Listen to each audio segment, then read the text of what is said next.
பாண்டியன் ஸ்டோர்ஸ்ல இன்னைக்கு பாண்டியன் வீட்ல எல்லாருமே பொண்ணு வீட்டுக்கு கிளம்பி போறாங்க.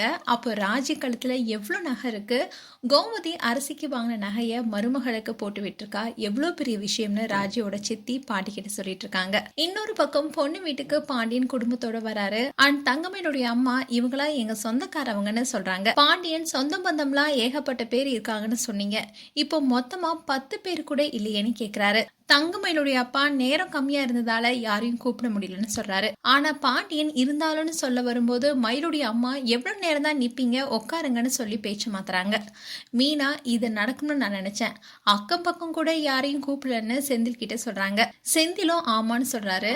அண்ட் தங்கமயிலும் வராங்க. அப்போ தங்கமயிலுக்கு குழலி புடவை கொடுக்குறாங்க. தங்கமயிலும் போய் ரெடி ஆகுறாங்க. அப்போ மீனா, ராஜி, குழலி, அரசியும் வராங்க. அப்போ நகை நல்லா இருக்கு, எத்தனை பவுனுன்னு குழலி மயில் கிட்ட கேக்குறாங்க. மயில் என்ன சொல்றதுன்னு தெரியாம தயங்கிட்டு இருக்காங்க. அப்போ மயிலுடைய அம்மா வராங்க. இதுதான் இன்றைய எபிசோடா வரப்போகுது.